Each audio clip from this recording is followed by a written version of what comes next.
Every single one of the Green Bay Packers 2025 NFL draft picks have signed their contract except second-round pick Anthony Belton, the left tackle out of NC State. If you're wondering why he hasn't been signed yet, keep watching today's video. I'm going to let you know just why that hasn't happened and what you need to look out for over the next coming week or so. Before we get into the content, got to update you guys on our July sub battle with the Chicago Bears. Today we're basically halfway through the month, only down 4 subscribers. Not bad at all, but we need that number to go up. We need to pass Chicago. I got to be number 1 for the rest of the month, and I need you guys to help me do it. Hit that subscribe button. It's free. It locks us in for daily content and helps us ruin a Bears fan's day.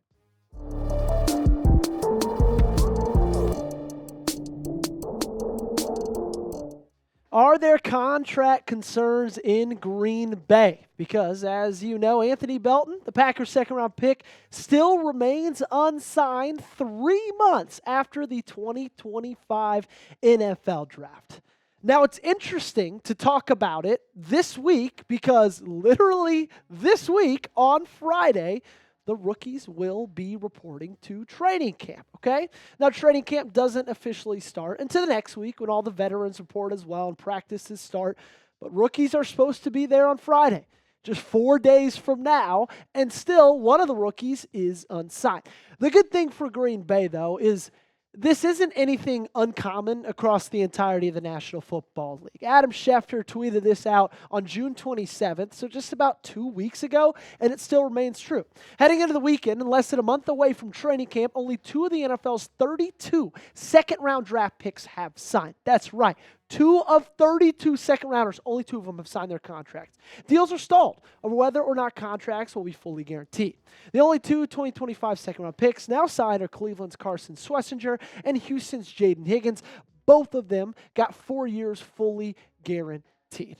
And that's what the entire argument is about. That's what this whole sticking point has been through the entirety of this contract negotiation process. The guaranteed money. That's been the sticking point, okay? And how much a second-round pick should get guaranteed. How many years should a second-round's contract be fully guaranteed? We all know that if you're a first-round draft pick, usually all 4 years of your contract are guaranteed. However, if you're a second-rounder, it kind of tends to fluctuate. Some teams do 2 and 2. If you look at the 2 Green Bay Packers second-round picks from last year, Edgerrin Cooper and then Javon Bullard as well, both of them got 3 years of guaranteed money. You look at Cooper, $795, $1.19, $1.51, 0 guaranteed in 2027, a total of $3.46. That helps that he was a higher draft pick in the second round than Javon Bullard, who gets some guaranteed, not as much. You look in 2026, that takes a dip down only to $55,000 guaranteed, a total of $1.895 million guaranteed in his first rookie contract. I really, really believe that the 2+2 model is over for second rounders, okay? And it kind of surprises me that still Anthony Belton hasn't been signed yet when they just signed their last 2 guys to the 3-1 model. But the 2+2 model is over. It's done. No longer a second-round pick going to be signed for 2 years guaranteed and then 2 years of nothing guaranteed. That's why all these guys are kind of holding out together outside of the 2 guys in Schwesinger and Higgins who've gotten those fully guaranteed deals. Now, because Anthony Belton is still holding out, and because last year's both second-round picks in Javon Bullard and Edgerrin Cooper got 3 years guaranteed, 1 year not, it makes me feel like Anthony Belton wants 4 years and a fully guaranteed contract, just like Matthew Golden, the first rounder, got. Now, before you go throwing your stones and upset about what Anthony Belton is doing and frustrated about the moves that he's making and the fact that he's a rookie and he's kind of holding out, even though it's not a holdout yet, I truly believe that we all would do the same thing. Okay? I know that you might be sitting there thinking, no, I wouldn't. I'd work for it. I'd earn it. But like if you have the opportunity and everybody else across the National Football League is holding out with you to try to lock down and get that guaranteed money that pretty much tells you, you know, in 2 years, if you're not seeing the field, if you get hurt or something like that happens, they can just cut bait, release you, you're out of a job, and there's not much security, not much of a blanket for you outside of that. Now, do I have any concerns, you might be asking? Not really. Until July 18th is here, I'm not necessarily concerned about these contracts not being signed, about Belton's contract not being signed. If you remember to the rival Chicago Bears last year, Rome Odunze, Caleb Williams, they didn't sign their rookie deals until I think the day before they reported to training camp. So I would expect something to happen over the next couple of days, over the next 24, 48, 72 hours. Yes, I can do math in additions of 24. But I think that's something to look out for. Now, if July 18th does come around, if we get to Friday and he's still not signed and he's holding out, maybe it's time to be concerned a little bit. Make sure you guys are subscribed to the channel, though, okay? Because we got full Packers training camp coverage and more content through the entirety of their training camp. Make sure you subscribe, and then make sure you turn on those notifications so that way you are right here anytime we ever drop a video. Let's be real. When talking about Anthony Belton, okay, and talking about him not signing this contract yet, I still got to talk about the fact that this pick kind of confused me looking back into the 2025 NFL draft, especially because of the recent extension rumors that we've gotten, not just for one of your tackles on that offensive line, but for Rasheed Walker as well. We all knew going into this offseason that Zach Tom was most likely going to get paid. And if it didn't happen during this offseason, it's going to happen sometime during the season or sometime during next offseason. They will not let Zach Tom walk. But Rasheed Walker, I think after the draft pick of Anthony Belton, we all kind of assumed, okay, this is probably his final year. And then Anthony Belton's going to, get a shoot in this next offseason in 2026. But he's had some extension rumors as well from some pretty credible sources that have gotten a lot of things right. And if you look at the current state of this offensive line, you still have Walker, you have Tom, two really, really good tackles. You added in Aaron Banks. Elgton Jenkins will hopefully be that center if he's done holding out by the time the season rolls around. Sean Ryan or Jordan Morgan, one of those two guys I think is going to be the right guard. But you look at this group, and when it's an offensive line, and you got two guys on the outside that are going through their own contract extension discussions, and then you have your second-round pick, who's also a tackle and hasn't signed his contract extension, and then you got your center, who's going to move from left guard to center, and Elgton Jenkins, who really didn't show up to any OTAs or minicamp.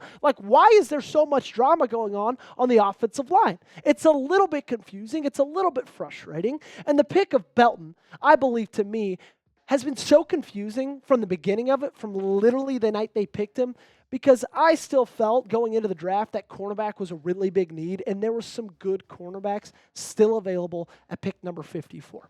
Green Bay could have selected Trey Amos, who went to Washington just 5 picks later, maybe 6 picks later. They could have selected Darian Porter at Iowa State, who I love. Savon Revel Jr., a guy who, if he didn't tear his ACL, would have been a first-round draft pick. Instead, he falls to the 3rd round, goes to the Dallas Cowboys. And it really is a big deal because you didn't keep Jair Alexander.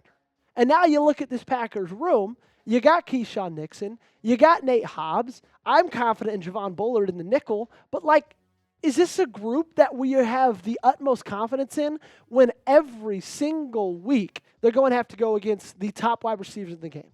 They're going to have to play Detroit twice a year against Amon-Ra St. Brown, against Jamison Williams. They're going to have to play against Jordan Addison, against Justin Jefferson 2 times a year as well.